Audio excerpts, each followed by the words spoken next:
ito na yon ang Blumentritt dito mga kababayan ko. Kasalukuyan, sarito tayo sa lokasyon ng malapit sa Chinese Hospital mga kababayan. Yung kaliwang side na yan ay tinatawag ng Laluma. Yung mga litsunan, kapital ng Pilipinas. Laluma, Quezon City. Itong nakatutok dito sa kamera ko kabayan, ito ay ang Chinese Hospital. Yan, Chinese Hospital yan mga kababayan. Dito sa Blumentritt, kasakupan siya ng Maynila location mga kababayan. Ayan, sa Lukuya medyo traffic pa dito ang location. Ito Chinese General Hospital Medical Center. Kapatid nyo mga kababayan ko sa camera, ito ay ang Chinese General Hospital Medical Center.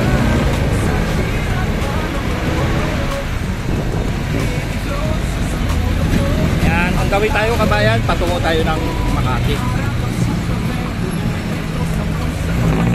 Kaliwa tayo dito.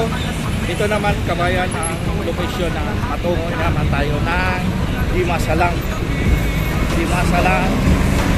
Street. Dimasalang Street. Ang diretsyo ng Dimasalang mga kababayan ko, pwede kang diretsyo patungo na ng Quiapo, Manila o Quiapo Church, palabas ng papunta ng Ruas Boulevard. Ang isa namang diretsyo niyan mga kababayan ko, pag kumaliwa ka, yan naman ay tinatawag ng Lacson Avenue o Forbes Park o Forbes Avenue mga kababayan ko.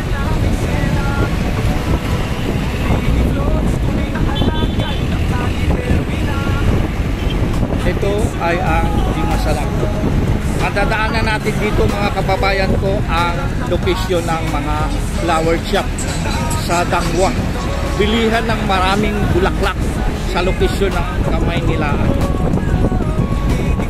Dito ang mga bulaklak na mga imported matatagpuan at mga bulaklak na gagaling sa Baguio City. Ito yung nakikita nyo kabayan na tulay, yan ay Skyway naman yan. Diretso yan ang Caloocan, diretso na patungo na tinatawag natin mga kababayan na papuntang Bulacan. Ito ang Dimasalang. Medyo maingay lang ang ating pagbablog kabayan dahil sagat natin ang malakas na hangin.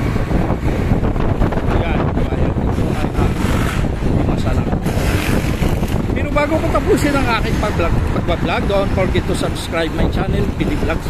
At kung hindi labag sa kalooban nyo, subscribe nyo ako. At kung labag naman ito mga kababayan ko, like and share dahil napakalaking bagay na yan bilang isang content creator at isang maliit na YouTube channel vlogger. Mga kababayan ko, napakalaking bagay na sa amin bilang isang content creator ang inyong paglalike at pagsishare.